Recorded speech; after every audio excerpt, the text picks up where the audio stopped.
I've seen vile words painted on walls. They say, Queen of Bastards. The work, I am sure, of some of your misguided subjects who mistakenly believe their queen to be unkind.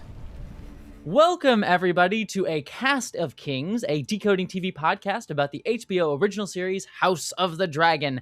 As usual, I am one of your hosts, Jesse Earl, and it has been several years since I read Fire and Blood, the book upon which House of the Dragon is based, and I am joined, as always, by the one, the only, the amazing author of the unofficial guide to Game of Thrones and my fellow co-host, Kim Renfro. Yeah. That's me. Hi, I'm Kim Renfro, and I've reread Fire and Blood many, many times, including recently. Yes. Much more recently than Jesse.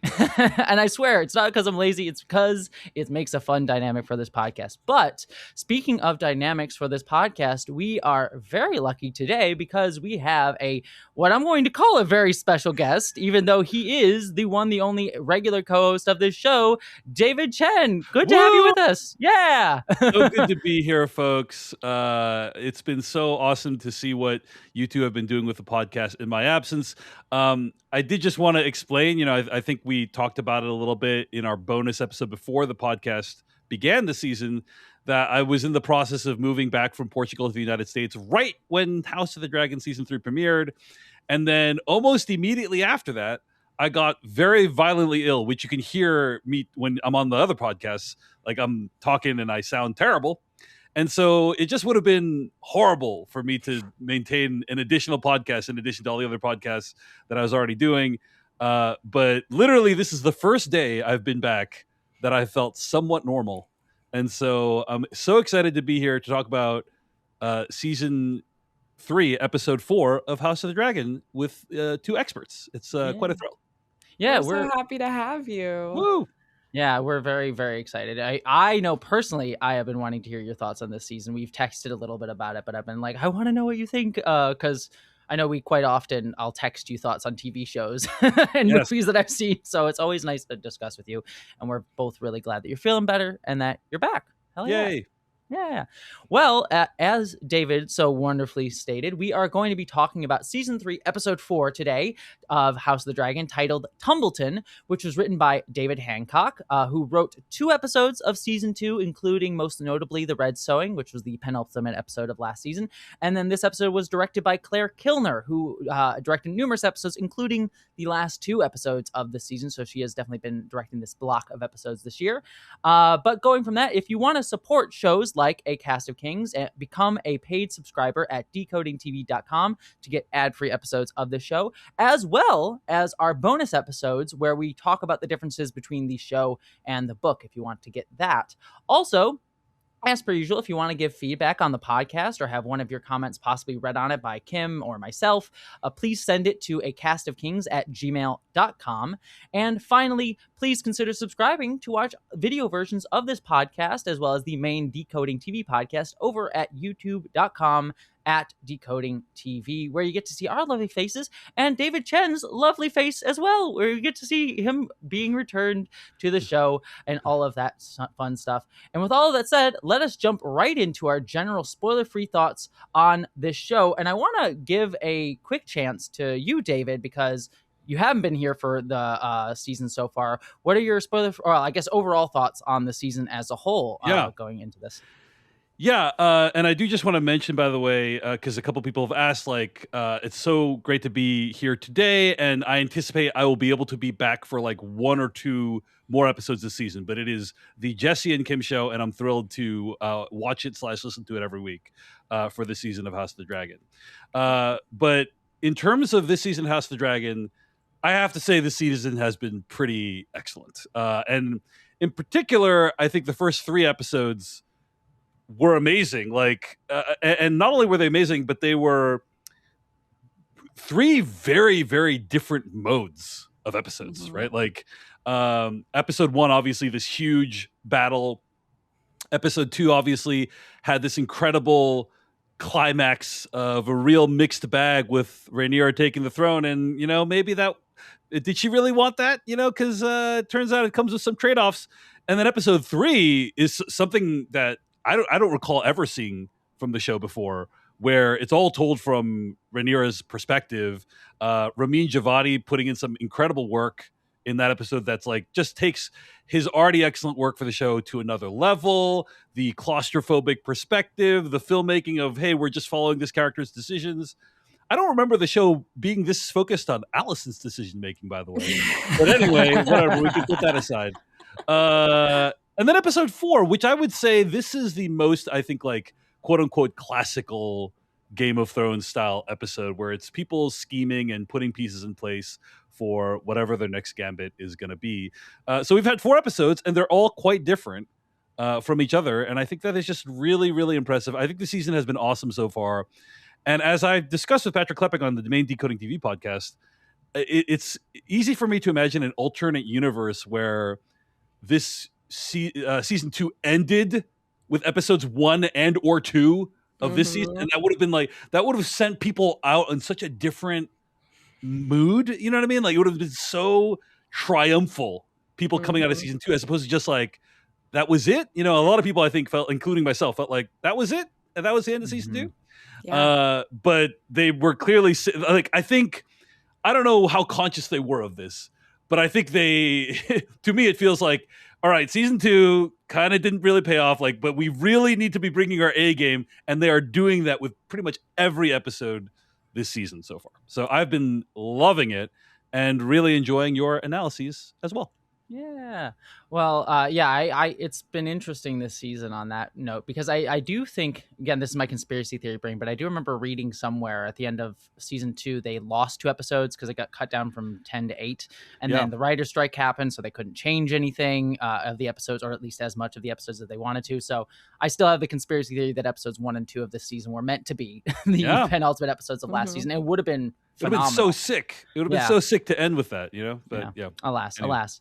Well, Kim, what did you think of this episode, Tumbleton? Oh man, this was big roller coaster of emotions for me. And I think it's funny because now listening to your recap, David Chen, of all 4 episodes, I'm a little less confident on saying this, but I was coming into this convo being like, I think this is my favorite of the season so far, even though it's like a high bar that they've been setting for that. But I do think that's how I was feeling, maybe because it is this classic mix of everything that I've come to really love in an episode of Game of Thrones. Like, surprises for me as a book reader, some really cool questions being answered about where certain things have been going, new threads opening up, so much quality dragon time in this episode, and dogs, and a mention of cats. A great episode for animal lovers. And yes, dogs and cats exist in the Game of Thrones universe. And rabbits. Don't forget the rabbit at the top of the episode, which was I watched the behind the scenes. I actually needed to know this. That was a real rabbit they shot. I needed to know. Wow. It was not a CG rabbit for them. Yeah. Anyway, sorry, I had to say that. No, phenomenal. Adding to the animal lover in me was very satiated with this episode. Yeah, I really think that, as you said, Dave, like, you can tell everyone's working at bringing their A game is exactly what it feels like. And the impact is landing for me, certainly, as a lover of this universe. I guess not only bring their A game, but also, like, I think taking chances structurally with what a House of the Dragon Game of Thrones episode can be. Like, just trying all kinds of different stuff that is... It's not like it hasn't necessarily. It's not like it hasn't been done in Game of Thrones before. But it's like, hey, they're taking chances with, like, focusing on one character for an entire episode. That's very rare, you know. Or this is just epic battle, wall to wall battles. That's the whole episode. You know, like, this is rare, right? So yeah, I feel like they're really leaving it all on the field. You know, is kind of what I think. Yeah, and even with the battle episodes, which we have gotten, like, the Battle of the Bastards or something like this was all on sea for the most part for episode 1, which is like a unique terrain for Game of Thrones to focus on. So yeah, absolutely. I'm with you, David, on the overall season. I will say for this episode, for me personally, this was probably my least favorite episode of the season. That by no means says it's a bad episode. I think it's a really, really good one. But it is, as you were saying, a kind of moving pieces into place sort of episode where it's like, all right, this character's getting set up here, and it's leading into whatever they're going to do in the latter half of the season, which is always, you know, fun to see the schemes within schemes and things moving around. But I do think it just makes for a little bit of a less, you know, standalone episode like we've been getting the past 3 episodes. So this is just that sort of more transitional one, but still really, really great. And I think gets us a really fun introduction to a new player who we've seen in previous episodes, but certainly gets forefronted here in this one. And I really liked the very complicated view we get of him in this episode. So a very strong one in my book, probably my least favorite of the season, but again, that's a very high bar. And certainly this episode is still up there with a great episode of Game of Thrones in the Game of Thrones universe, I should say. So yeah, I agree with both of you. Well, one quick thing I did want to touch upon before we dive into the episode itself is I just wanted to bring up this wonderful email from Patrick Spunoggle. Apologies if I said your last name incorrectly. But he wanted to quick comment on our discussion last week. One of our major criticisms was of Daemon not catching that Daeron Targaryen was a plant that was given to him by Ormund. I know Kim and I, we talked about that as one of our big criticisms of the episode. And Patrick says, as a book reader, I'll agree that the scene might have seemed weak, but that's because we have guilty knowledge. To judge the effectiveness of the scene, we have to talk to non-book readers. I can only offer one data point, but I asked my wife if she had been surprised by the twist of the blonde-haired hostage not being the real Targaryen. She confirmed that it was a surprise. Ormund in this episode engages in a level of deception that seems out of bounds for the usual norms. We know from Catelyn Stark's experience in trusting the phrase back in book 1 that in general, people stick to their words. In most situations, oaths sworn are not broken. Impostors are not substituted for hostages. Daemon, although being a scoundrel, has likely internalized that he's different from the rank and file lords of Westeros who are overly burdened with honor. He had the pressure of the Blackwoods into committing war crimes last season. Ormond seems to be cut from the same cloth as Daemon, but he's more diligent about hiding it. And certainly that plays into this episode, as we'll see with Ormond. But I wanted to address it because I think this is true. I think us as book readers, without getting into book comparisons necessarily, we had a little bit of more like frustration at that situation. But I will contend that my criticism still holds up, because my big issue with it was the fact that Daemon didn't take back the dragon, which is kind of like, oh, I've left my nuclear bomb with my enemy. Didn't take it back. It's like, you can keep that nuclear bomb. I'll take the guy who can push the button, but you keep the bomb. It seems like a bad move. Yeah, like what happened there? Like, did they just set the dragon free afterward? Like, what was the story that was told at the end there? You know? Yeah. Right. It ties into, I think, like, we had like threads of a little bit of confusion of like, okay, what are they implying has happened at Tumbleton at the end of last episode? And then it's honestly a little bit in contrast to what we see. Like, the episode picks up here and it's like, oh, there's not a disaster going on. It's actually like, seems like a very calm, orderly, infiltration of this town. So, right, what went awry with the Dragon Keepers? What was going on? I still have questions about that, but I super appreciate Pat bringing in this perspective of what it was like for a non-book reader to actually go through the surprise of that reveal. I think that I can certainly see how that was more effective. Yeah, did it work for you, David, as a non-book reader? I'm gonna say mixed, right? So we're talking about the reveal that Daeron, right? It was not Daeron, was a plant, right? that Ormond wasn't, and this was not in the books, and this is a very controversial change that why did they add this? And honestly, I will just confess, have any of you seen the hit 2010 film MacGruber? One of my favorite movies of all time. Actually. Okay, so there's this scene where they decide to dress Kristen Wiig up as MacGruber, and they decided, hey, we're going to put Kristen Wiig dressed as MacGruber into the enemy's den, and that way they'll be distracted by Kristen Wiig dressed as MacGruber, while like Will Forte MacGruber, the real MacGruber, he like does the actual thing. And so then they say, and Will Forte is like pitching this plan. MacGruber's pitching this plan, and he's like, yes, and then they won't know that it's me that's going in there. And he's like, but that's only going to fool them for like 5 seconds. Yeah, and that is exactly the scene that came to mind. And it's a cool moment. Like, in the moment I'm watching it, I'm thinking to myself, that's kind of cool that it's a different. But then literally, Rhenyera asked the question that I had, which is, and did he not think I would find out? Like, yeah. I'm like, yeah, what was the broader strategy there exactly? Yeah.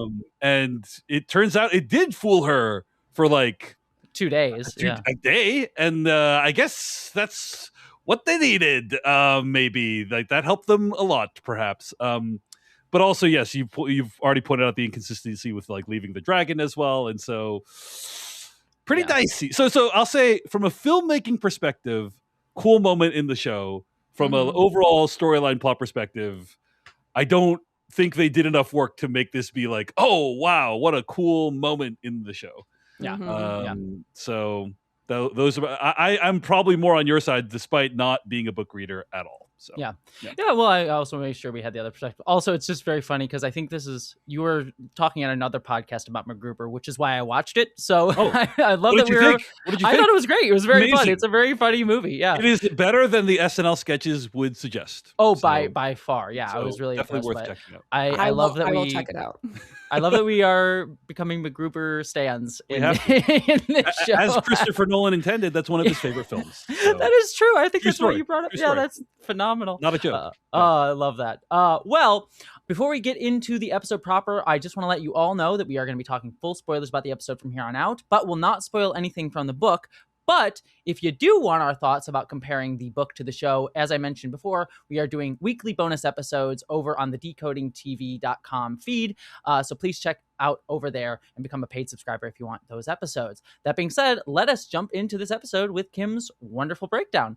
So this week's episode opens with a quietish morning in Tumbleton as Lord Ormund Hightower's army makes itself at home in the market town. And by makes itself at home, we mean soldiers barging into homes in assigned groups of 2 or 3. One batch of these goons forces their way into Kat's brother's house, setting a deadly series of events in motion as we see later on in the episode. Kim, what'd you think of this opening? My roller coaster of emotions started so fast in this episode. I paused the episode about 2 minutes in, right before we see the soldiers go into this house, kind of taking note of like, oh, I think that they're setting up. It felt to me like I was about to get like a hard home experience. Do you guys remember back in Game of Thrones season 5?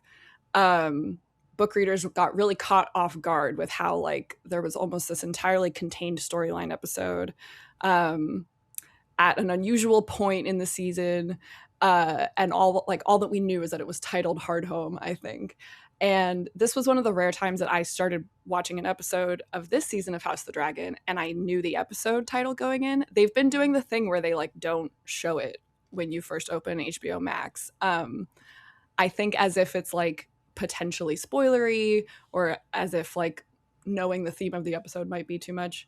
This was a time where it said Tumbleton, and I just something about Ramin Djawadi's score right away, even in like the recap. I was fully set up to be like, I think something really cool and terrible is going to happen in this episode of television. And I think that paid off, but not quite in the way that I thought it was going to. And so certainly this opening scene and focusing in on Kat, who people might not even realize that her name is Kat. Kat is the woman who is sort of at the center of this Tumbleton drama in this episode. And she is Hugh Hammer's wife. And her and Hugh's child, their daughter, died in Flea Bottom prior to him going and claiming Vermithor, the dragon. And that was so a big last storyline last season in season 4. Yeah. And so she has now been like living in this town, presumably to try to escape the war. And the fact that the war comes straight to her front door, let alone in such a terrible, visceral way, was just like, again, set me on a roller coaster straight away. I also had I had a terrible feeling I knew exactly where this was going as soon as that soldier made the comment about like, oh, maybe it's not so bad, it's crowded in here. And I was I'm pretty disappointed how right I was. I'll put it that way. Yeah, it was fairly obvious where it was gonna head. It's like, oh no, I can see the writing on the wall. David, what do you think of this opening sequence with everything in Tumbleton? I'll just say I'm so grateful to have such a vivid illustration of why the Third Amendment is necessary. I was thinking that too. Like, it's not one of the more popular ones. You always hear about the first and the second and the fifth, but the third one, it should be right up there. So that was dead ass what popped into my mind too when I saw this. Well, I was like, oh, we're doing a big Third Amendment episode. Wow, cool. Not political at all. You gotta remember all of your rights, folks. Yeah. One other thing too, I just wanted to know, I listened to all the behind the scenes stuff before we watched the episode, and two things that was interesting here, besides the fact that the rabbit was actually there and I needed to know. But they very specifically used different colors for Tumbleton. They used harvest colors, was a very intentional choice by Claire Kilner to code everything in Tumbleton, which I really liked, and the visual look of it was really unique. And then also this opening sequence was very much in her mind modeled after the Nazis coming into France during World War II and sort of occupying the town. So I think it definitely evoked those very similar feelings as well. So just an interesting little bit of the behind the scenes and thought process of these sequences. But as we keep going, we get a closer glimpse at the real Ormund Hightower as he dismisses Lord and Lady Footley from their own bedchambers after revealing his false promise of loyalty to Queen Rhenyera. So David, what do you think of this section here? Yeah, it was good. I was surprised Damon didn't fry his ass for being reluctant about it. And of course, now we know that, there was some heavy deception. Like, I'm surprised, given how things played out, that he wasn't more deferential. Do you know what I'm saying? Yes. He should really rethink his strategy there, is what I have to say about that. I did like this, the wife, the lady Footley, her being like, yeah, we support Queen Rhaenyra. I was like, oh God, very forward. And you see the husband being like, maybe calm down, honey. But again, you get Ormund like being this, what I liked is how we portray him as he speaks to Darren later on, like, you need to be firm but fair, of like, okay, I'm going to be, very thoughtful as a character, and I will try and be fair and not overly cruel with these folks, which makes him seem reasonable at first, and it's an interesting characterization for him, especially as you go further in the episode. So I liked this sort of like thing with it. I also really loved, as we sort of get throughout the episode, this sense of like his prissiness.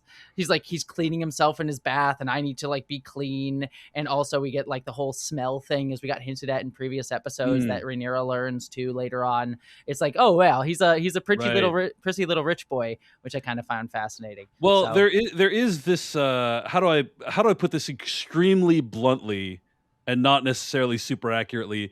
There is a kind of politics of who is allowed to see who naked. Yes. Like if you look at like rich people's mansions from England, old England or what have you, right? Like there's a lot of like their baths are in the middle of the space while like other people tend to them.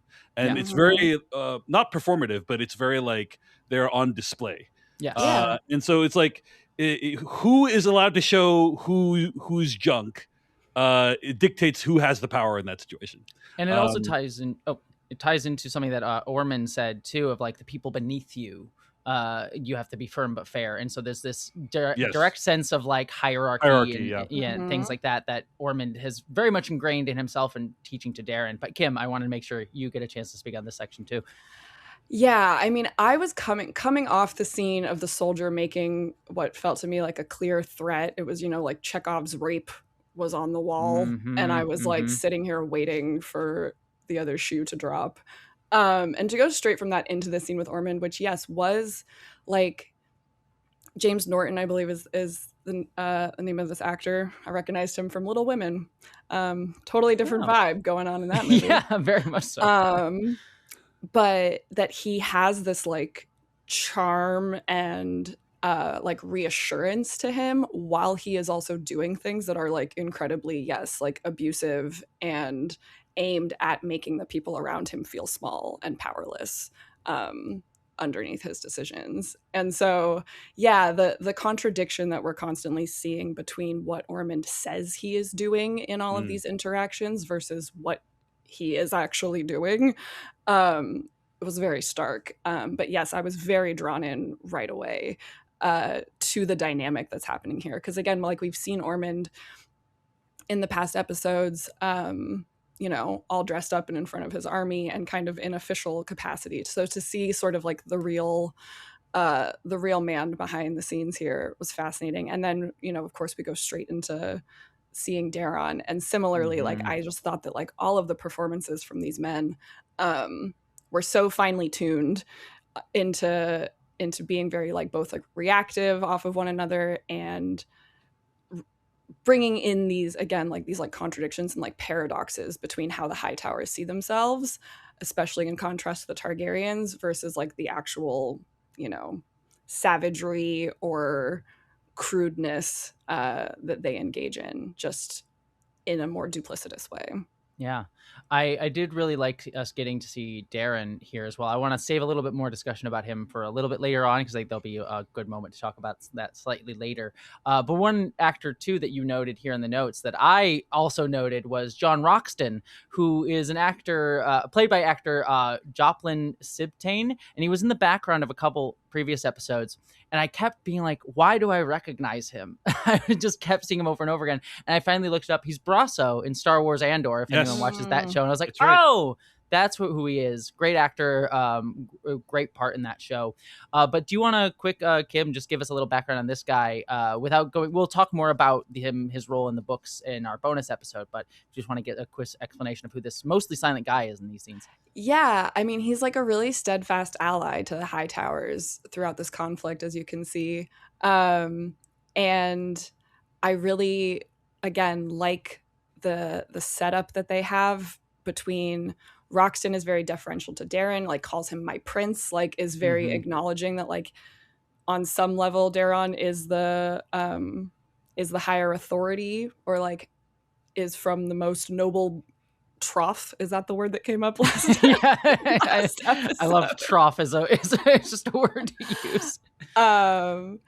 And yeah, I think that the way that John Roxton tends to like basically enable all of Ormund's worst instincts here, and kind of almost like he's like the normalizer, I feel like, of this situation in a way. And Darren is very much like the young, scared, like child in the dynamic of trying to manage wartime in Westeros while being the fourth son is not an easy task that Darren got saddled with there. And this scene was also making me, I was also thinking in this, as we're introduced to him again, like the red hair, I'm again left a little bit confused here as to whether or not Darren truly has the silver hair of a Targaryen, possibly because I was very drawn to this portrait that we get of Darren in this episode, where he seems so similar to Alicent, and I was like, I believe that he is her like more auburn-haired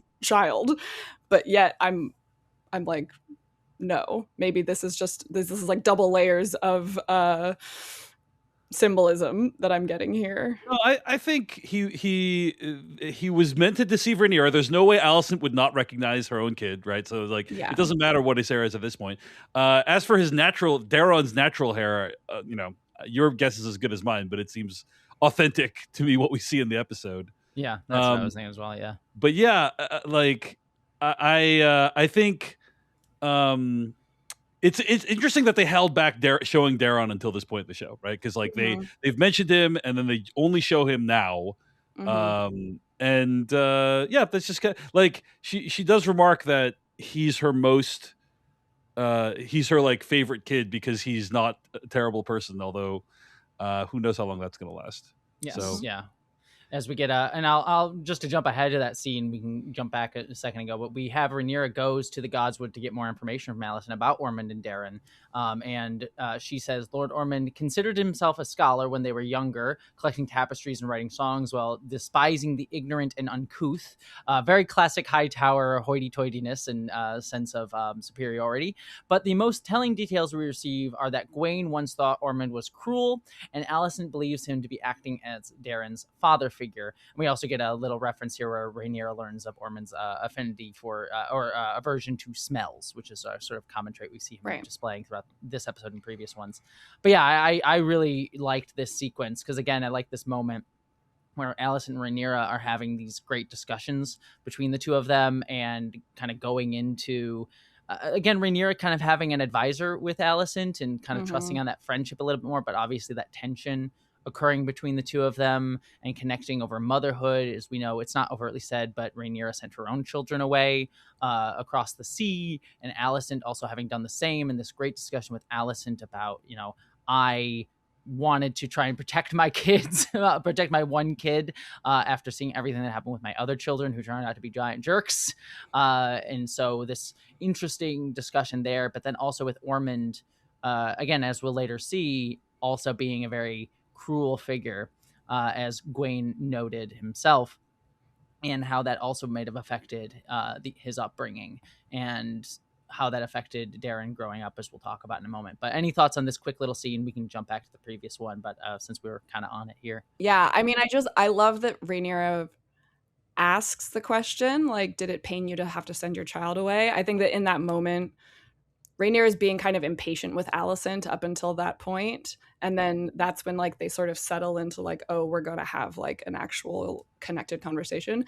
But I like Alicent doesn't really answer the question because she just says it was my choice. So like she corrects the idea that she had to send him away, but she doesn't acknowledge whether it was painful or not. But presumably, yes, of course. Like, how could it not be? And yeah, the way that, particularly in this scene, Alicent is, we get a close-up of her picking at her skin.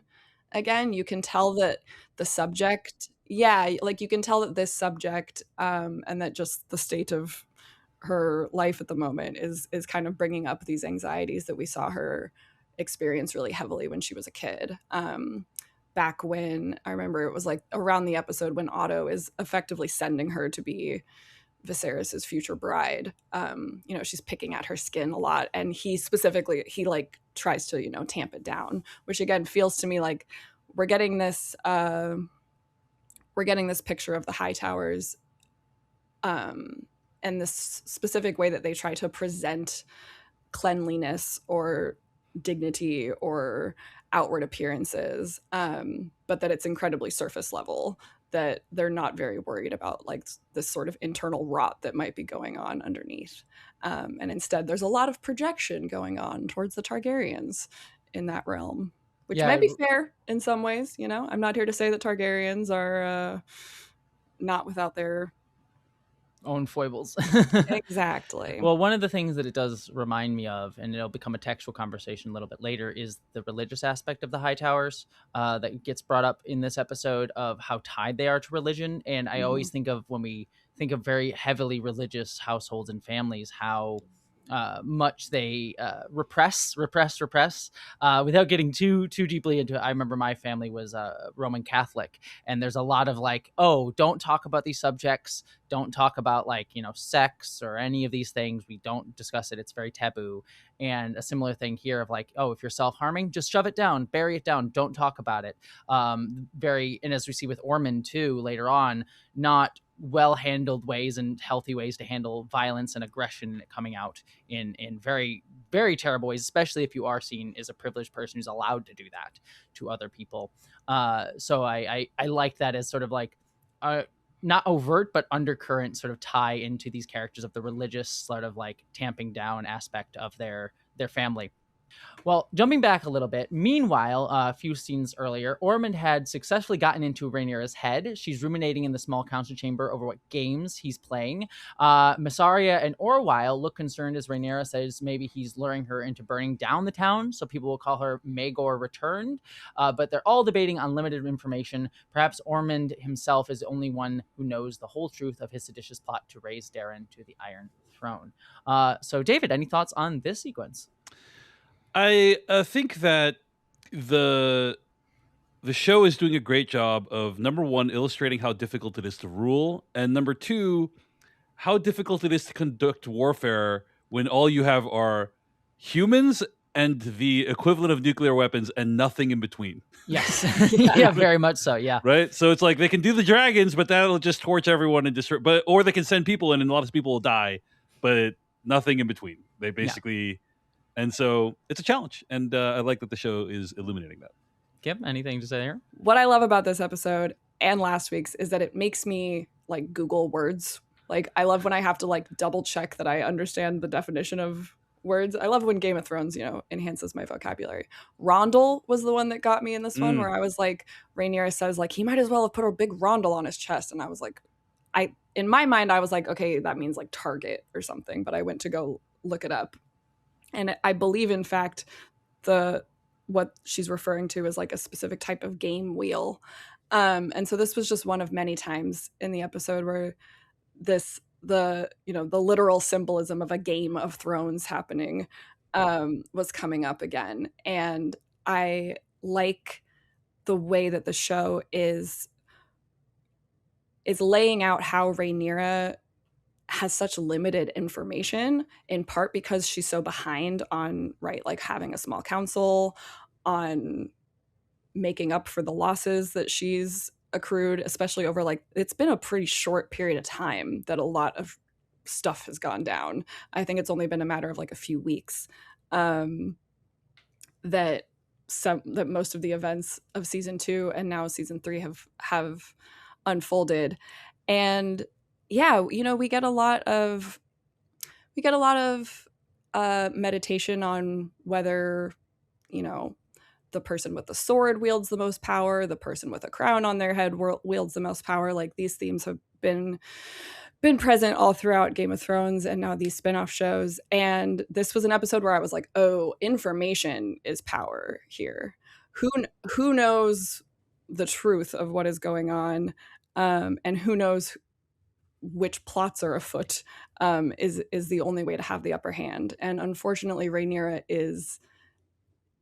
she's in the dark about a lot of stuff. And that's, like Ormund, I was kind of trying to track what Ormund's plot is. And I think part of the reason why Rhaenyra is so lost is because Ormund also seems to be kind of improvising a lot, despite having this air of like, I'm in complete control and this was the plot all along. But I think that, yes, we're seeing how swirly Rhaenyra can get when she doesn't actually know what's going on and she's questioning who to trust, and she doesn't have a ton of trustworthy people around her. So I thought Orwell was like legend in this whole episode. I think that he continues to play the game, for lack of a better word, very well. He seems to actually like genuinely want to help and do the right thing for the most amount of people. And then watching Mysaria also try to balance Rhaenyra's need for like reassurance on her legitimacy with guiding her into like not neglecting the small folk, was also very well done, I think, in this episode. Yeah, I did really like that element where we have Mysaria saying like, well, hire a master of coin and then we can blame him. He can be the one thrown under the bus during this sequence, which I think is a very politically astute move of like, all right, we can kind of play the game here and, you know, get someone in because we need to spread out the small council, but also we can sort of have someone that we can treat as a little bit disposable. So we get Manderley, I believe was his name, coming in. So I like Mysaria being very smart here, but Rhaenyra is, and we get this focus later on too, is kind of focused on how people view her, being like, if I go there and burn the town, and it's politically astute on her part where if she burns it down, people will judge her as well. But she's also focused on appearances where, you know, Orwell, who she invites to be on the council again, who poor guy, he's just doing his best, and I appreciate that. He goes to try and grab the little orbs that they used to place on their sort of like decorative, like, oh, we're here on the council, this is who's here. She's like, oh, this is part of the old regime. And it's like not a necessary, like, it's just a performative thing that she's sort of doing away with to sort of, we're doing something new, rather than anything substantive, which is kind of a lot of what Rhaenyra is focused on in this season so far, of like legitimacy and how she is perceived versus how people have perceived the old guard. So I like that as like a small example of what she's more focused on rather than a lot of the other things going on. But also, it explains how the small council was like that in Game of Thrones. Yeah, right? yes, true. They're not using those little rock things, those spherical rock things, and it's like we're watching the origin story of whatever exactly. The anti-origin story, like the opposite of origin story is. Here's why they don't do that in Game of Thrones. Yeah, no, it was very nice, and like seeing like little ways of which these things affect through time. Of like Rhaenyra did affect some. She got rid of the orbs. You know? Got rid of the orbs. That was the biggest contribution that she made. She was the Veep of Westeros. Basically. Yeah, I love it. God, what a good comparison there. Oh God. Well, moving on, we have Alan is sent to retrieve his father, while Lord Corlys Velaryon and Hand of the Queen to Rhaenyra's small council chambers. But Corlys is heading out of the city, clearly no longer to amicably advise Rhaenyra interpersonally. He tells Alan to go in his place. And then to sort of jump to it later, we get a nice little scene where Alan goes to talk to Rhaenyra, and they have a really good bonding moment over Viserys's model and her sort of talking about her father and how he struggled with ruling and how he was also sort of fathers can frustrate people while also being very helpful at the same time. And I liked this bonding moment between the two of them, and Alan proving his worth to Rhaenyra as well by even suggesting something as small as the cats as a way to get rid of the rats, which was very nice. And again, proving like he's a smart guy who thinks outside the box of the normal small council that we get and the high lords that we normally get in this world. So I like that as well. Any thoughts on these sort of sequences with Alan and Lord Corlys, the two of you? I'll just say that Corlys is a little bit out of pocket. I don't know what the correct word is. Out of pocket. Out of like pocket. He spoke in a way that I felt like needed some kind of further justification, retribution. Like you can't allow, if you're the queen, you can't allow someone to speak to you like that in a public place without it blowing back on you somehow. So didn't love that. Yeah. But it's nice that I think Alan being in his place, going in this place, I hope that allows for some middle ground between Rhaenyra just disrespecting his children and her fully accepting them and giving them the honor that they supposedly deserve. So yeah. No, it's been echoing in my head that the loudness with which Corlys made his feelings heard would surely have consequences. And I think that even though we saw Rhaenyra shy away from holding him accountable for any of those words at the time, I think that that's what the Queen of the Bastards graffiti in this episode is meant to be, like potentially the trickle-down effect of Corlys having brought up bastardry so loudly in the castle. And then I think it's super interesting that Ulf, and again, we can get a little bit more into this later once we talk about Ulf, but then like Ulf kind of picks up that thread and pulls it in a terrible direction by mistake. I don't think Ulf realizes that that conversation is what's at the forefront here. He might be thinking of himself and Hugh as the bastards that are being referred to, as if like they are unimportant. And so certainly I think that Corlys like is still operating from a place of like a little bit too much impunity with the way that he's treating his relationship with Rhaenyra. And yet I understand the frustration, but I think out of pocket is a good a good summary of that. And I was also like, these scenes without Rhaenyra throughout this episode were reminding me a lot of what I think is one of her blind spots of like a bit of classism and how she can become condescending when she starts speaking to people who aren't her immediate royal family, even other lords and ladies, and that she is so warm when she hears it's Alan. Like she says like, oh, come in right away. And again, there's a bit of a contradiction sometimes between her like warmth and niceness and then what she's willing to actually put behind that when it comes to raising people up or giving them the time that they might need in order to like really become steadfast allies. And instead, she focuses on Orwyle at the start of this episode as saying if he continues to be useful and loyal to her, he can maintain her position. And I'm like, I think at the end of the day, as soon as you're mostly judging people by their usefulness to you and loyalty, you're losing the thread a bit about how to actually maintain a coherent ruling system. And to actually see people as well, which is, it again speaks to her. We got a little bit of a sense of it last episode with her and Daemon of like, we are gods. It's always been a thing with Targaryens, and Rhaenyra trying to focus on the little people and the small folk of King's Landing, but still sort of having this sense of superiority, especially above the other lords in her direct contact, which is very fascinating to see. And speaking of people not getting the small folk, we have a couple scenes here in this episode focused on Aegon and Larys, our lovely sort of interestingly comedic double-hander that we've been getting with these two this season that I really enjoy. But they finally make their way to Rook's Rest, where they find Sunfyre surrounded by felled trees. Aegon quickly decides that Sunfyre is actually alive, but the dragon makes no movement. And we have a little sequence where Larys tries to fend off some curious onlookers who maybe want to rob them. But they get brought to a group of soldier riffraff who have taken control of the castle ruins. And by the end of this episode, Aegon is humbled after being told to be sort of the latrine cleaner, and certainly not wanting to do it and not willing to be doing this things that are beneath him.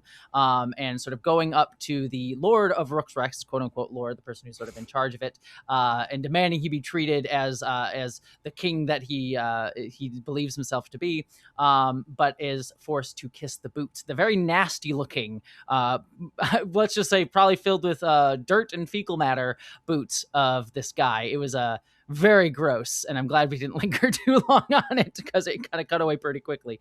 But it was a great little sequence for these two, and I'm curious, David, what do you think of these sequences with Aegon? Yeah, I'm really enjoying these sequences. I think Laris is playing it super smart, which is kind of what you'd expect. My wife has this phrase that she likes to say, which is so-and-so misread the balance of power. yes. And like someone does something dumbass, and then it's like, well, they misread the balance of power in that just situation. like The Rock with Black Adam, he misjudged the hierarchy of power of the DC universe. That is so true. Yes. Aegon is the Rock of is the Black Adam of Westeros. But yeah, I mean, it's tough. One day you're being crowned in front of all the people with dragons behind you. The next day you're licking fecal matter off of some guy's boot, right? Yeah. In the middle of nowhere, you might die penniless and anonymous. It's a tough come down. So I have a lot of sympathy for Aegon only in this one dimension, Yeah. which is that it is hard to adapt to such a dramatic life change, and he's doing a very bad job of it. But yeah, it's cool to watch because, hey, you love seeing the high and mighty brought low, It's giving me shades of Jaime Lannister a little bit. Certainly Jaime Lannister was a bit more of an honorable character than Aegon ever really was, but it is a similar arc of like, oh, this guy's getting humbled in ways that he wasn't before. He's kind of more like a Joffrey getting a Jaime Lannister arc, which is kind of what I get shades of in this sequence. Mm-hmm. But Kim, I know you have had a lot of thoughts about Sunfyre. We'll talk a little bit more about this in the bonus episode in terms of how it relates to the book, but what are your thoughts on Sunfyre here and this little sequence where he's alive? We don't get any sight of that. Yeah, this is where my little narrow slice of empathy opens up for Aegon, because I'm like, let him be with his dead, dying, potentially hibernating dragon. He's using both hands. It's 2 touches. That was so funny. That was very good. This to me was very satisfying payoff for my question of why they kept throwing in these what felt to me like unnecessary mentions of Sunfyre being very dead and very decaying. And I was like, why are we going out of our way to remind us of this? And I was like, oh, okay. I suppose it's because we are getting this pretty intimate, like, emotional moment just between Aegon and Sunfyre. It's also the first time that, like, we've really seen one of these characters be able to, like, sit with their dead dragon. I think almost all of the other deaths, it's like the writer dies either shortly before or shortly after the dragon dies. So the impact of that was really impressive. I also like loved that it's pretty convenience, not the word, but it's like I felt like we really got to be close up and see a lot of incredible detail of these dragons because Sunfyre was able to just be still. And I know that the challenge with CGI and moving things is often that you have to make it look realistic as they're interacting with everything else. So I loved getting like this tragic but like up close version of the dragon. And how, I don't know if you noticed, Aegon like took one of Sunfire's scales with him. Oh, I didn't catch when they had to leave. Yeah, that's actually really sweet. Looking at it in his hand and then like tucked it into his shirt before they headed back to the castle. And I, for one, believe Aegon. Like, I was like, again, I was understanding the dynamics going on where Laris was like, this is not the time for you to like wax poetic in High Valyrian in front of people who are not supposed to know that you are anything but a humble traveler. But I was very much like, no, let's sit and stay in this moment. Where are we going with this? And so I'm curious to see how they pick that thread up. And also like the contrast, I think, between Sunfyre's body and obviously his head is still intact. And then when we saw Melly's, the corpse of Rhaenys' dragon just draped over the wall of that castle wall, That was like a cool headless. That was a cool visual too. It was yeah. a really cool shot. And again, I think an important reminder to us of how I think it was a mistake of Team Green to cut off that dragon head and parade it through the city the way that they did. And clearly it's like this mess is still, it's a very symbolic mess that Team Green left behind, so to say. Yeah. It reminds me, just one thing to note is that in the behind the scenes, something they constantly talk about is their big rule for dragons is they have to feel like they exist in the space as well as have their own personality. So I did like the sequence with Sunfyre, and then also in a later sequence that we'll get with Daemon and Sheepstealer as well, and Craxes, about how they really take a lot of time to make sure, like, how would this dragon sit here, even in the sequence where Sunfyre is dead or dying. And we really get a sense of the physicality of it. Like, I even think there's some shots where we see the whole dragon and there's flies around it, is like decaying body. And again, this sense of like tactile body to the dragons in a way that we normally wouldn't get with CGI creatures is something I really like this show doing, of really feeling like they are present in a space along with like flies and humans and things like that. So really good job on the production team, as they generally do with this show. Quick note again, if you want to support the show, please consider becoming a paid subscriber over at Decoding TV, where you can get ad-free episodes of the show, as well as our bonus episodes. But just wanted to give a moment to Kim and David. Where can people find you this week, David? Anything you're doing outside of Cast of Kings? No, just check out the main flagship Decoding TV podcast. We're going to be talking about The Agency, the Paramount Plus show, and also we're doing a rewatch of Dark Matter Season 1 in the lead up to Dark Matter Season 2, which is premiering at the end of August on Apple TV. And it's a lot of fun so far. So check it out at Decoding TV, wherever your podcasts can be found. Yeah, check that. And Kim, where can people find you on social media and such? Yeah, you could find me on Instagram. I'm at Mick_Renfro. Mick is just M-I-K. It's Kim backwards. Yeah. And you can find me at Jesse Gender on YouTube and all the social medias if you want to see what else I am doing. But let us jump back into our recap of the episode. We have scene here with Sir Criston Cole and Ormund Hightower finally arriving to Harrenhal, summoned by the signal of Aemond flying overhead several days prior. But they find the castle empty, save for Alice Rivers, the witch and maester of sorts, who was last seen standing over Aemond as he begged for help. Criston and Gwaine argue night to night about what to do at this crossroads, and also Alice Rivers says that Aemond is no longer there, which we are certainly made to question as the audience, even though Criston and Gwaine sort of take it at face value. I really just want to know, I loved how creepy they made Harrenhal. It's very creepy sort of sounds going on here. I always love it when we get into the horror aspect of Game of Thrones, and this did a really nice job of it, especially within this location we've seen numerous times in the show. And then Alice Rivers being this very questionable figure, and Criston, and I liked Gwaine here, sort of in contrast to Ormund, as we get throughout this episode, as we'll jump back to it in a minute, sort of having this noble, like, we should go meet up with him. It's the right thing to do. This is our job as people. And Criston being like, nope, I'm going to, again, a class discussion here of like, I have nowhere to go back to.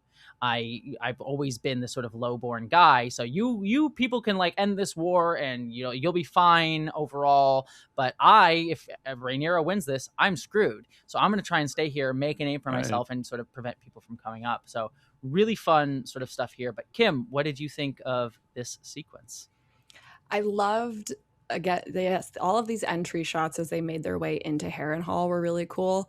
Also was reminding me that Aemond basically came in and undid all of the rebuilding work that we watched yes going on around Daemon for like the entirety of season 2. So I'm sure upon a rewatch you'll be extra happy, David Chen, that all that time was spent at Harrenhal. Yeah. Time well spent.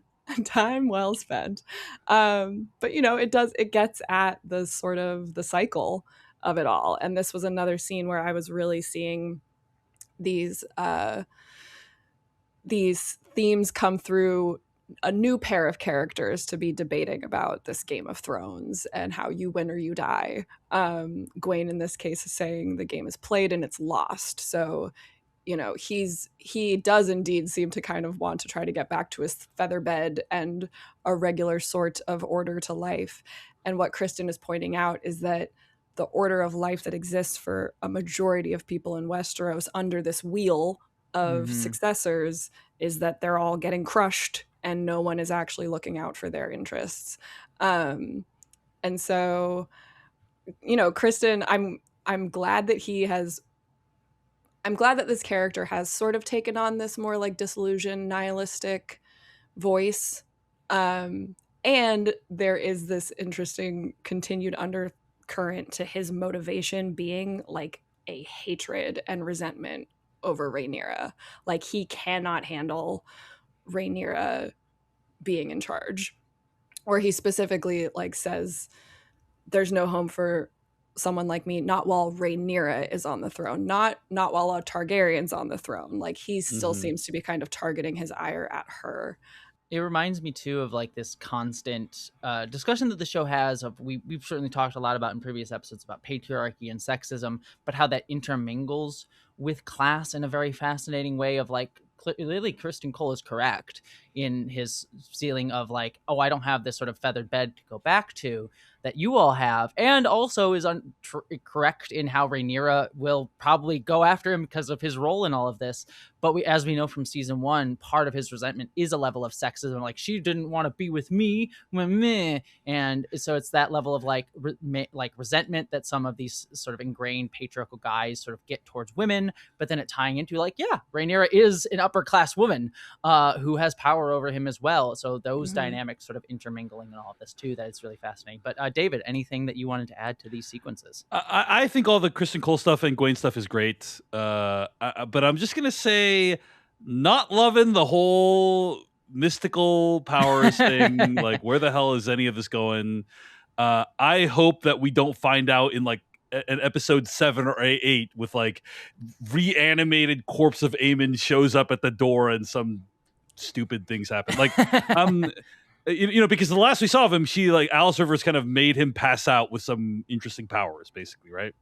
And I think he also passed out from a dagger wound. Yeah, he got stabbed in like the kidney. It looked like a pretty gnarly stab wound, and it was like, "Help me!" Yeah. And then I think we cut to black as she was like, "Right, I'm overtaking his consciousness." It didn't seem like a mortal wound to me. It did not seem like a mortal wound that he suffered. So then it's like clearly she's exerting some other kind of powers on him. That was my interpretation. Yeah, and I guess she just cleaned the whole thing up by herself. Maybe. I don't know. I hope like this is like very mildly annoying to me, this whole subplot of what's going on with Alice Rivers, because they've been hinting at it for literally over 2 years now, and it would just be nice to have some answers there. Okay. No, I rest my case. I agree with you. It's something that I'll save a little bit more for the bonus episode discussion because it'll tie into some books knowledge that we have. But what I will say is it does clearly play into like the show trying to stall its wheels a little bit with Aemon, because like we need Aemon off the board so that he's not like screwing up the rest of the storyline we have with his dragon showing up. So it's a very much like, all right, we'll knock him out, shove him away with something off screen, and he'll come back up when we need him for the plot to move forward. So yeah, it's a bit of a frustrating, like it was kind of similar thing with Daemon last season with the Alice River stuff, where it's like we need Daemon to be stuck here for a while because we have other plot stuff that needs to happen. So we'll just spin our wheels with him doing mystical stuff until we need him. So yeah. I also think like the magic, the specifics of like how magic works and how different people are able to wield it has always been really opaque in George R. R. Martin's world. And so I think the frustration that you're brushing up against too is that it's like it sometimes feels like it's very convenient that we can just say that this character can do this because they have access to super magic powers things. So like what popped into my mind was I was like, are they trying to set up that like Alice Rivers has like I don't know if glamour is a widespread term, but you know that like the idea that you can glamour something, like disguise it from other people. So I was like, are we meant to believe that Alice has the ability to like make the castle look entirely empty and free of blood or evidence or a dragon, even though it isn't. That would be like some crazy massive super abilities that she has. Or are we just meant to be twiddling our thumbs a little bit while we wait to find out where Aemond really is? Yeah. I also, the last thing I want to say from this scene that really stood out to me was Kristen, again, in his sort of like this zeal of like, no, like we're gonna go about this my way. We're gonna fight man to man. He says our fight will not be clean, but it will be pure. Yeah. What did you think of that one? I didn't buy it. I was like, that sounds like some really self-deceptive thing you say to convince yourself that you're not a bastard. You know, that's kind of what it's struck. Yeah. Clean, it won't be clean, but it'll be pure. Pure what? Pure being a terrible person. You know, like, yeah, anyway. Yeah. Right, Sorry. like those are synonyms. And so to try to say that it won't be one, but it will be the other. It reminded me later in the episode, Ormund says something about the Targaryens where he says like they lack intelligence, but they possess cunning. And I'm like, well, which one is it? You know? So I think that these men seem to be cut from the same cloth of like having to live under a level of self-delusionment about their mission, their choices, their behaviors. And they're trying to justify it. Yeah. And it seems pretty unjustifiable in many cases. Well, speaking of class stuff, let us talk quick about Hugh and Ulf. Both Hugh and Ulf ask for a private audience with Rhenyera. First, Hugh requests being assigned to Tumbleton watch duty since he knows his wife and cat and her family are living there, as we'll discuss later on. But then Ulf, after we get a quick scene of him going back and sort of being a hero in his tavern to all the people who sort of like, hey, you moved on up, my guy. It's awesome to see you getting ahead in this world. He comes in to ask some favors from Rhenyera. And when she turns him down, he gives a brutal piece of gossip that prompts Rhenyera to send the gold cloaks hunting for traitors, because he sort of discusses this graffiti that he sees that says Queen of Bastards. And one thing I did note that I thought was really interesting as we talk about classism here, and that was discussed in the behind the scenes stuff, is that Ulf didn't know how to read. He doesn't know how to read. So he only knew that it said Queen of Bastards when he overheard other people saying it. So I like that little note there. But David, what do you think of this whole sequence with Ulf and Hugh? You know, the journalist / podcaster Michael Hobbs once did a podcast about Princess Diana, and I listened to it. I think it was You're Wrong About. That was the podcast that he was doing at the time. And he made this case that being in the royal family is a human rights violation. Yeah. And the idea is that when you're a royal, you don't have self-determination. Mm-hmm. Like, people love to shit on the royals, and that's reasonable because they're wealthy beyond comprehension and they live lives of glamour. But they also have very limited choices in terms of what they're able to do and how they're able to live their lives. And I think a lot of Rhaenyra's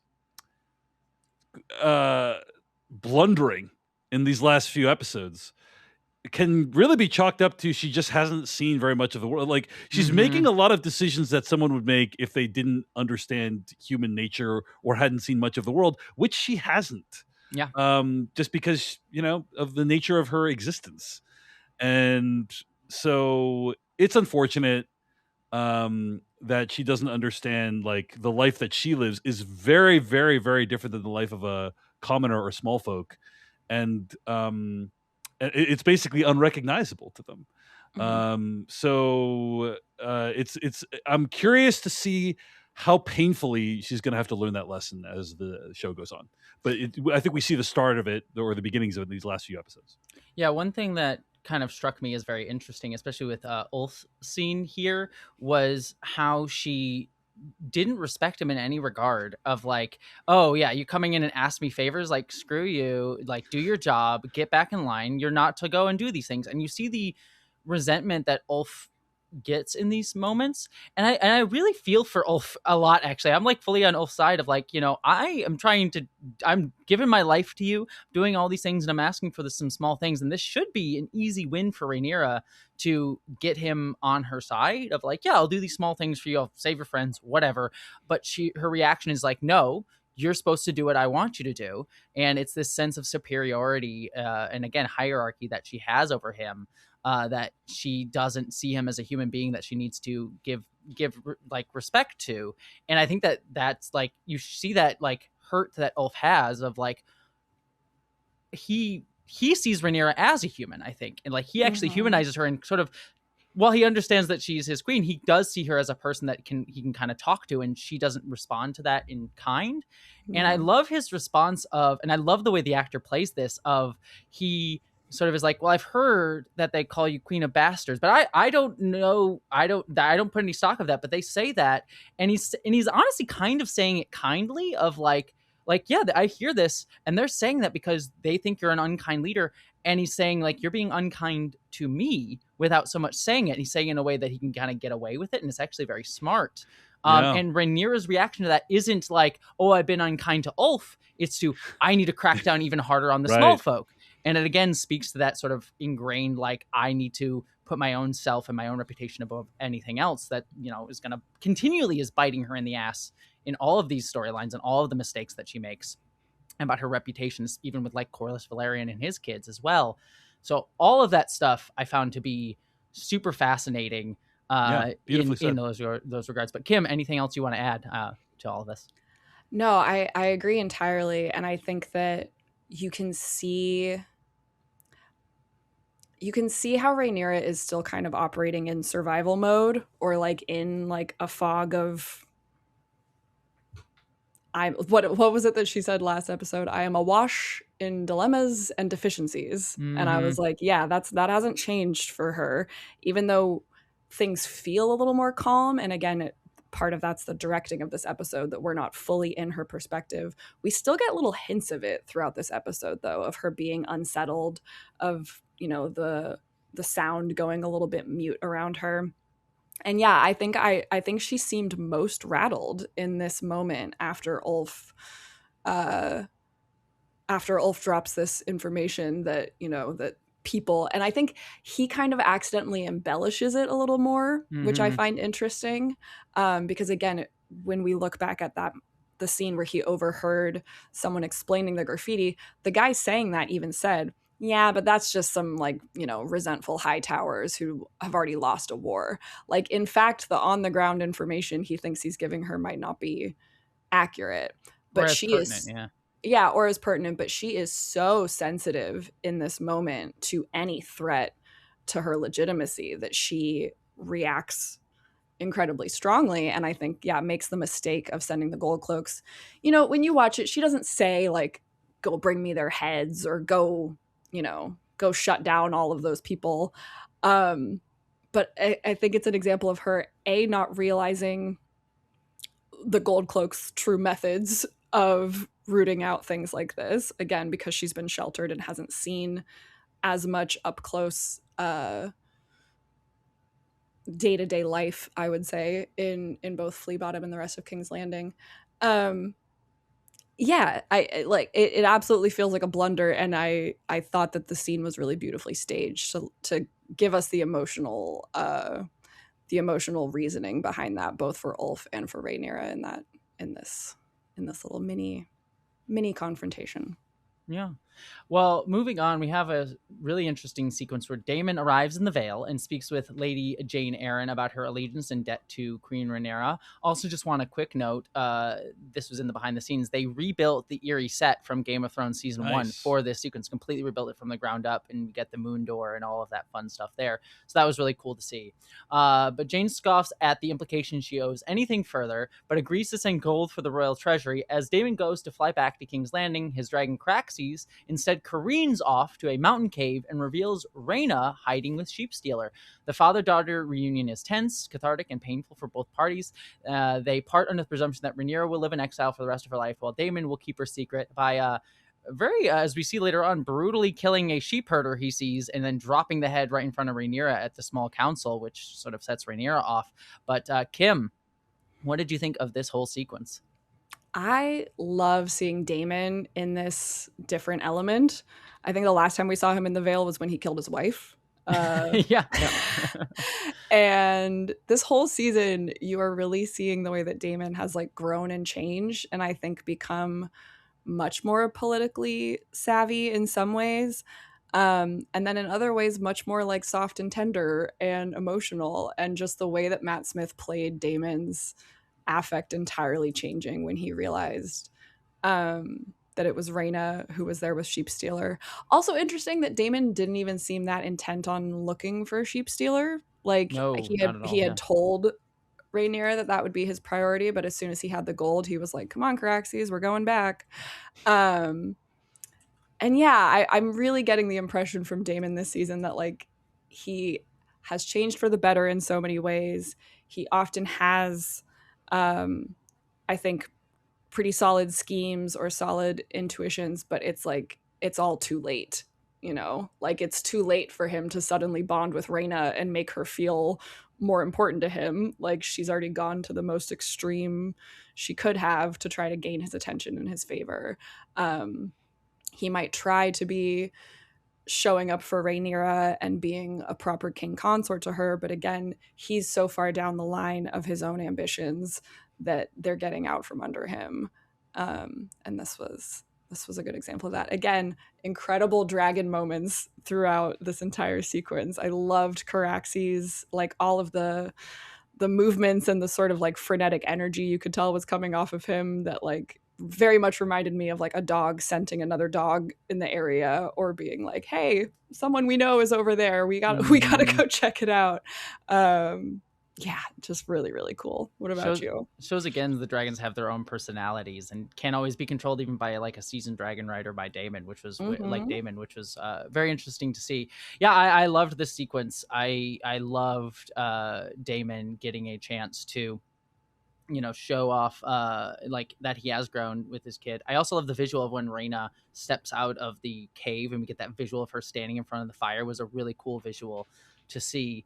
And then all the stuff with Rhaenyra in the council where he's trying to play off like, "Oh yeah, you would it really have helped you to get justice for this guy?" And he's both like playing up his own like, "Oh, I'm trying to hide that I didn't really catch this guy," but also like trying to be supportive of Rhaenyra of like, "You wouldn't really have wanted this." And it's like trying to be supportive of her, but also hiding his own complicity and hiding things, and trying to protect his own daughter. And these sort of dual loyalties, I think, was very, very fascinating as he brings up. But David, anything to add to this whole like Daemon arc in this episode? I think the only thing I have to say is, isn't this the second time on the show we've seen Daemon kill a random innocent? Yes. to cover something else up, right? I guess it worked the first time. Like there was no issues. It went off without a hitch the first time. Yeah. So why would he be discouraged? But it does feel like, oh sorry. Yeah. No, yeah. I mean, you know, he's almost like a serial killer in a way, right? Like he's randomly just sniping people for his own ends. But yeah, kind of sucks to be perceived by Daemon Targaryen in any way. Yeah. I know. At first I thought, I was like, "Oh man, that guy's in trouble," because he just heard a very sensitive conversation. And I was like, I just thought, just on the merits alone of Daemon thinking that, you know, that this big secret might be out there, who would be toast. And then I was like, oh no, Daemon also just really went there. Yeah, the way in which different characters in this episode, but in this world altogether, treat the sanctity of human life matters. And like it matters that Daemon is the kind of person who no longer cares for any one individual life aside from those in his immediate family. And Ormund, I think, is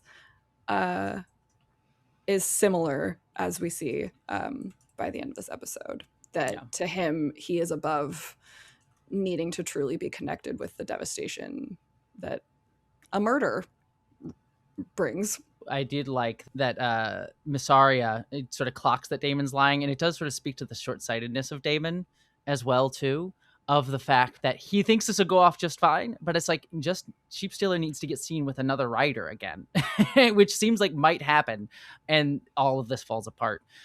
So yeah, I think it just speaks to the short-sighted nature of Daemon. Like, it reads good in character, like you would think that way, of like, I'll just murder a guy and it'll solve all my problems.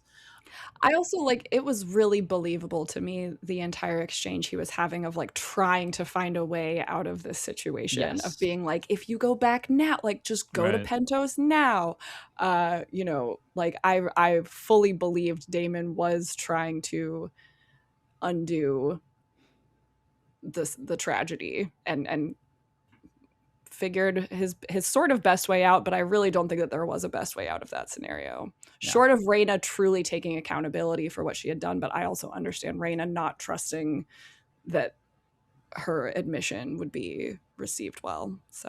So a couple quick little things that still happen in King's Landing here. We have Rhaenyra turns Otto's ring to Alicent and confirms she sent his body to Old Town, once again seeming to strive for connection.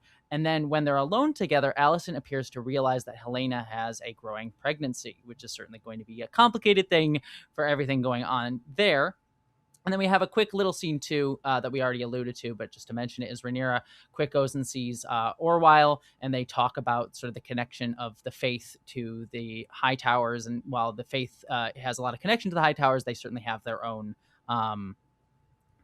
sort of belief system that is sort of separate from that. And she should be worried about pushing too hard against the faith, because it might push people against her.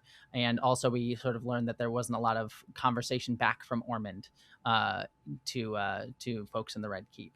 Anything about these little quick developments here? I do love that Orwyle gets a little bloodthirsty, and Alicent's like, I respect that. I respect that you're getting a little bloodthirsty here. But other than that, anything else here? All right.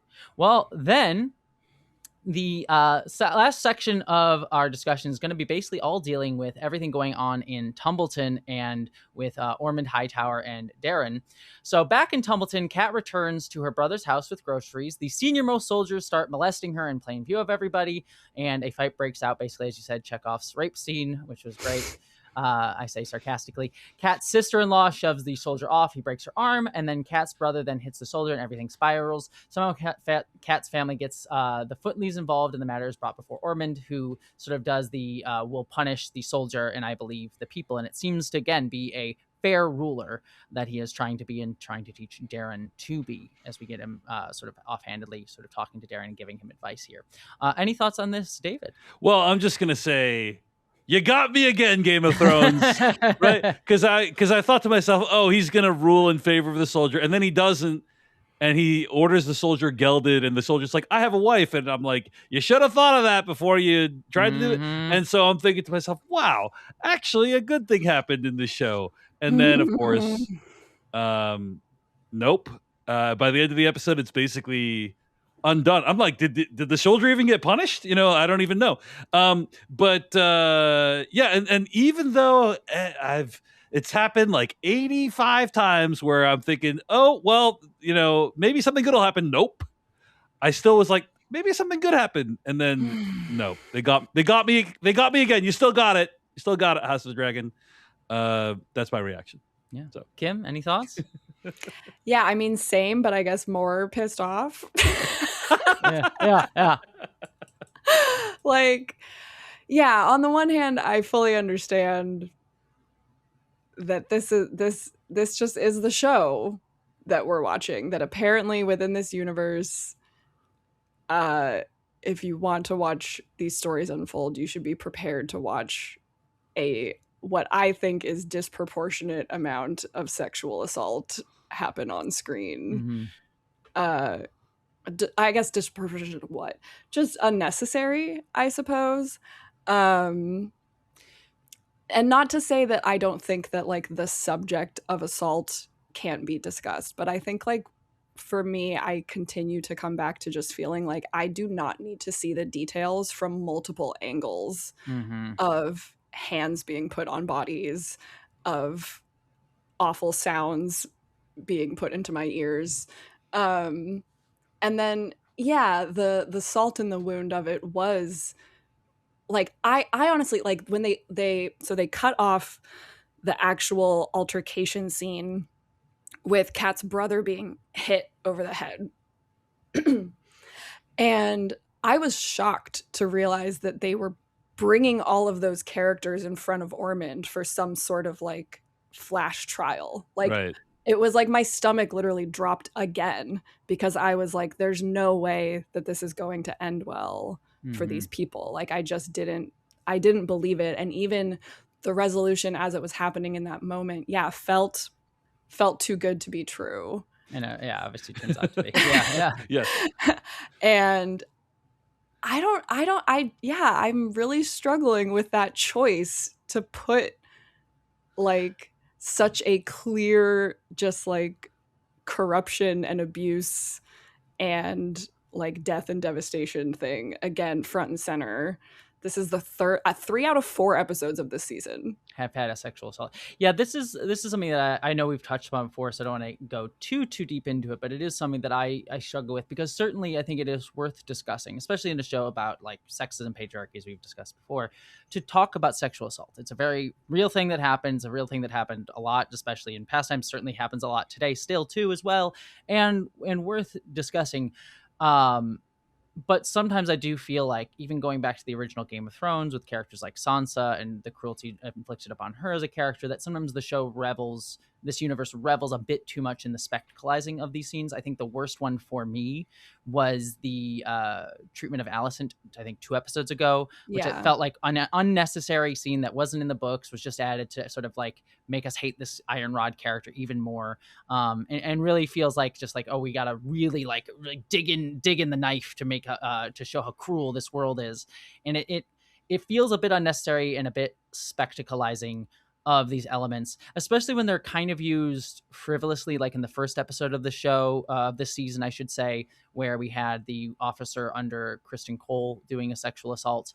And here again, it's another version of that, and of like, oh, we're going to use it to dig a knife, and it's certainly used for a bit more plot discussions here, but it is like, we're going to have these very spectacleized versions of sexual assault, all to give character to other people, like the men involved, like Ormund, and their ways of viewing these things and dealing with these things, without really any empathy too much towards the women characters that they use these scenes for.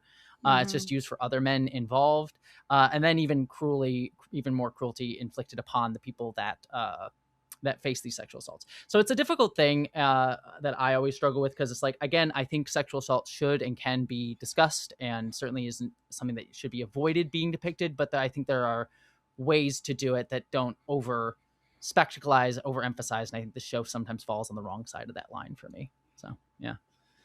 Well, moving on, a scene that I liked a lot better that showcases like abuse dynamics was, we have Ormund gets a raven from Gwaine, after all, apparently telling him Aemond isn't coming to Tumbleton. The High Lord flips his lip, hacking a sword at the table before coming, returning to his smelling pots, again, his like prissy nature. And one thing that I did like about this that I just want to mention is I loved the bit with Darren where he sees that this reaction is about to happen, and he says to the servant, like, get out of here, go. But he kind of does it in a subtle way of like, just get out, just go now.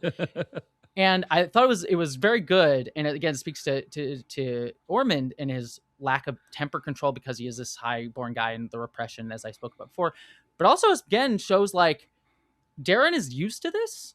And it showcases an abusive emotional dynamic where like Ormund seems to be teaching him and guiding him and giving this advice as a leader, as we see throughout this episode. But Darren's reaction here showcases that he has been party to these outbursts before, and it is such a normalized thing that he just like, yep, just do it. And he just handles it and goes through. And that is, especially for a kid, having to regulate the emotions of a father figure, speaks to a lot of abuse that then gets portrayed even more overtly at the end of the episode. So I really thought that was actually a very nuanced look at abusive relationships and parental relationships in the show. But Kim, any thoughts on this sequence? Yeah, I thought that was genius. I thought it was really well done to show us the way that Daron has had to become hyper vigilant around Ormund, and especially in contrast with what we see Alicent, like her hopes for him. Yeah, we can see very clearly that this was not necessarily a better environment. One version of abuse for traded one version of abuse for another version of abuse, it feels like. Yeah, exactly. And like, yes, I think that they did a really great job of showing just how observant Daron is, and how smart he is, how caring he is compared to the other people in the room. Because again, like, his reason for sending out the other servant was to save them. Like the move made me think that Ormund has killed someone before in a rage, and that Daron is trying to clear the room for everyone's safety, and he himself even backs away. Like Daron throws something like that, or Ormund throws something, like you can see that he's probably been hit or hurt before, or watched other people be hurt by Ormund multiple times.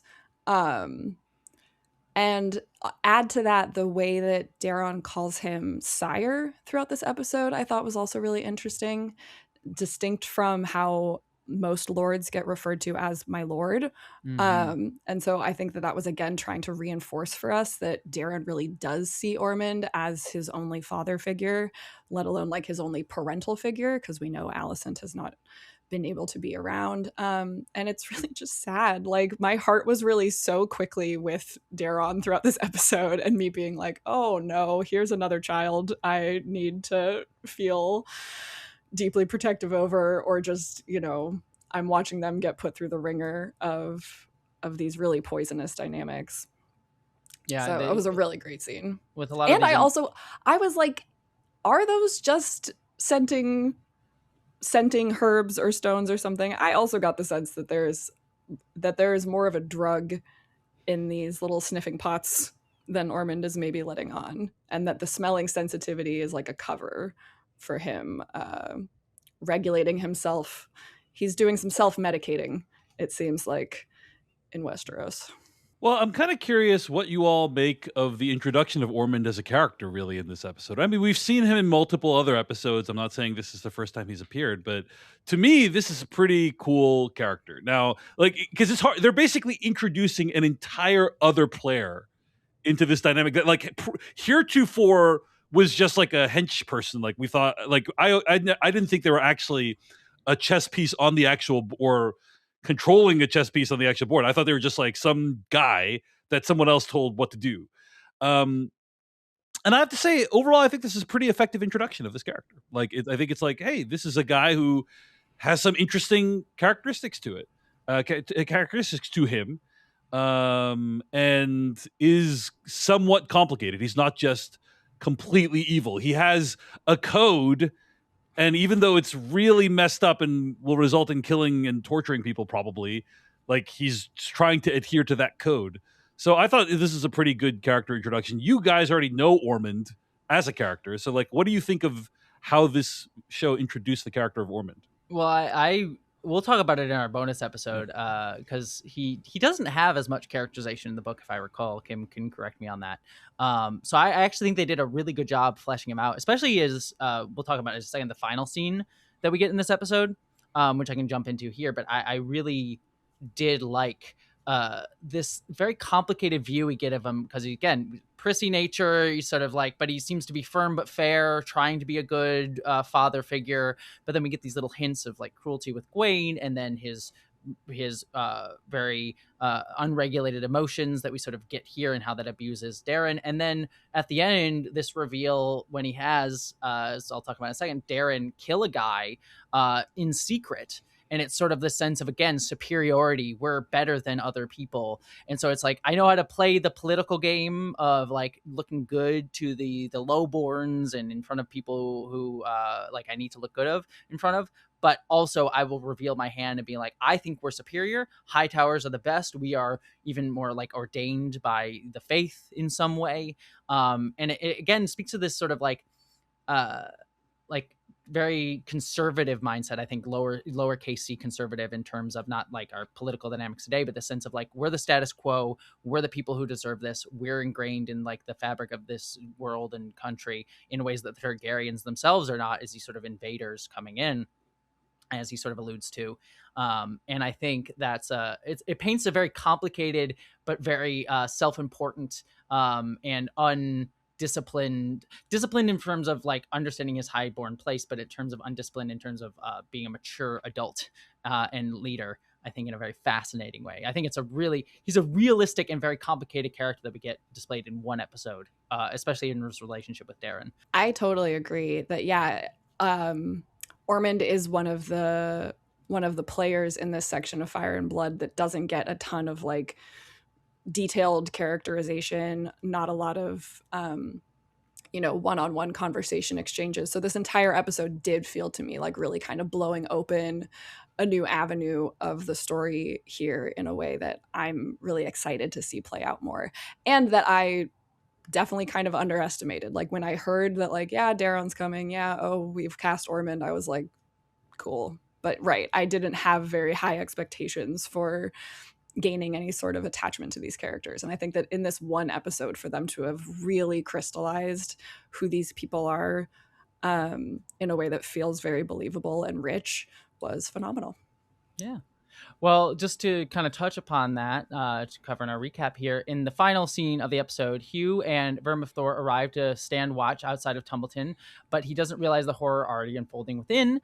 Ormund has secretly had Kat's brother arrested and brought to the town sept. Going back on his public word, Ormund orders Darren to kill the smith as punishment for striking one of the Hightower soldiers. The young prince carries out the execution reluctantly, horrified by Ormund's newly revealed scheme to crown Darren as king in Aegon and Aemon's absence. And I think even specifically too, saying you are basically a Hightower in all but name. So this is a Hightower victory, not necessarily a Targaryen victory, which is a fascinating element there. But Kim, you want to talk about this last little sequence here?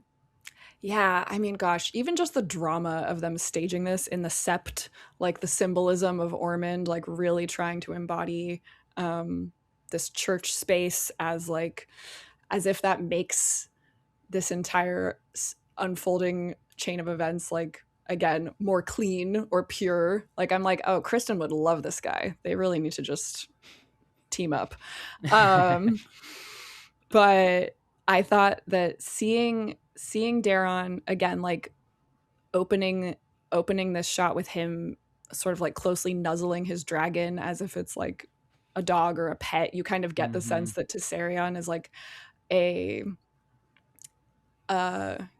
silver lining for Darren throughout all of this scenario. He does seem to really carry the weight of his position well. That's another thing I haven't mentioned yet, as we've been talking about him, is like the physicality that the actor brings to Darren, how he's always like very stiff-backed, arms behind his back, in a very way that good young actor for this role. Yeah, so good, like really, really great. And yeah, the way that Ormund kind of immediately comes in hot and is like, I've told you not to be all sentimental with those beasts. Like, you get the sense that Ormund from birth has been really trying to separate Darren from his Targaryen identity, but also clearly that's not working very well. Darren seems very much bonded to Tessarion in this little glimpse that we get of him.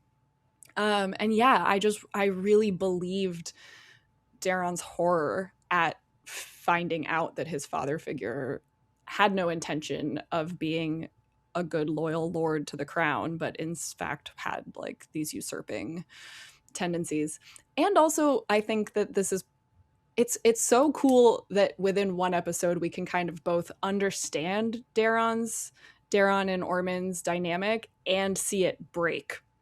Yeah, at the same time. Like, I feel like we somehow saw Darren get the full disillusionment right now of who his father figure really is, and what schemes are truly afoot. And it's like, oh, up until this point, he was on board. Like, he had drunk the Kool-Aid.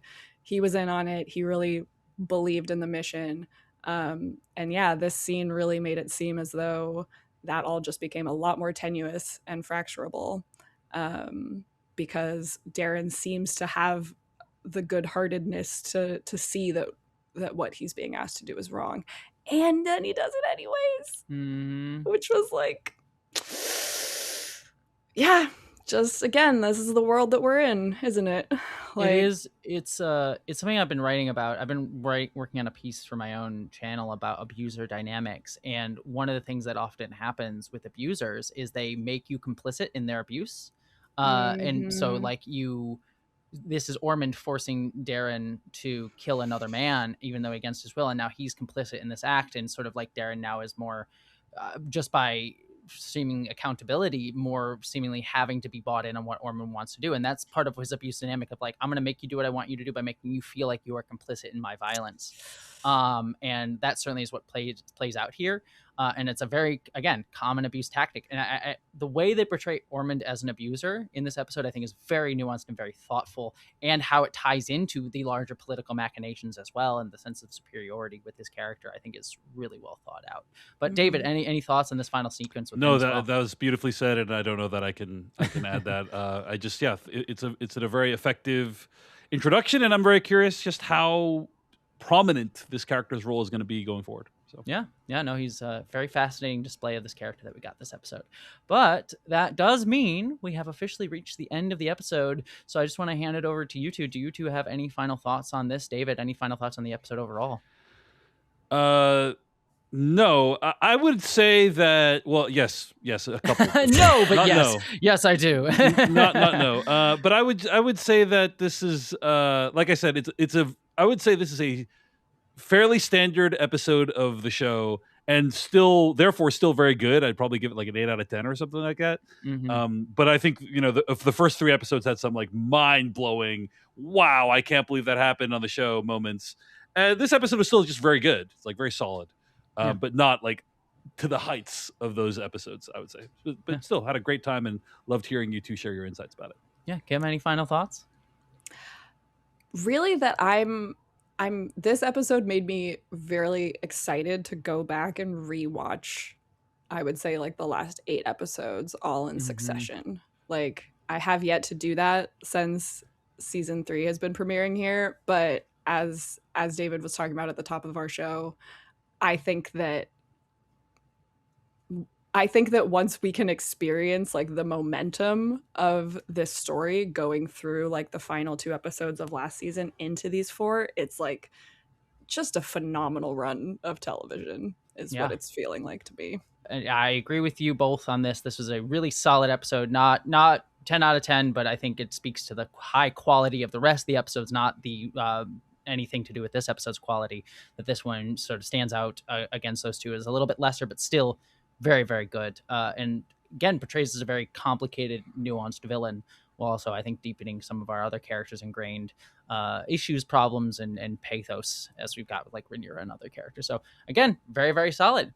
Well, that does officially bring us to the end of this episode, but don't forget to be on the lookout for our bonus episode later this week that'll be available for folks on decodingtv.com. So please, again, consider supporting over there if you want to get that and ad-free episodes of the show. And again, if you want to give us feedback or have any of your thoughts possibly read out on the show, please consider emailing us at acastofkings@gmail.com. Even if your email does not get read, we really enjoy getting your emails as well. All 3 of us, I know, take a look at all of them that we get sent our way. So it's really, really cool to hear all of your thoughts, and we appreciate it. I just want to also, before we end the official episode, say it was so nice to have David Chen back with us. Well, it's nice to be back. I've really... Cast of Kings is your baby, and in many ways you have shared it beautifully with us and the rest of the world, and so it's nice to have you back and talking about this season with us. I feel the same way, but also just feel so thrilled with what both of you are doing with the show. And sometimes if you love something, you have to set it free, and that's what I've tried to do with the podcast. So I appreciate the insights that you both are bringing and the hard work that you're bringing to maintaining the show. So thank you both. Thank you. We do really appreciate you. Like, it has been an honor and like truly an honor that you've trusted us both to run this podcast without you being here while you've been dealing with so many other life things. It means a lot to both of us, I'm sure, and means a lot to me. And thank you so much. And I hope everyone else has been enjoying it. And we're so glad to have you back. And hopefully we'll have you back for a few more episodes throughout the season as well. Yeah, one or two more episodes through this season. I'll try to make it happen. So perfect. Yeah. Awesome. Well, last few things to say too. Again, if you want to see David Chen's wonderful, amazing face, because we've all missed him very much, you can check that out over at youtube.com/decodingtv. Please go subscribe over there for that. But with all of that said, thank you much for joining us, and we will see you for our discussion next week of season 3, episode 5 of House of the Dragon.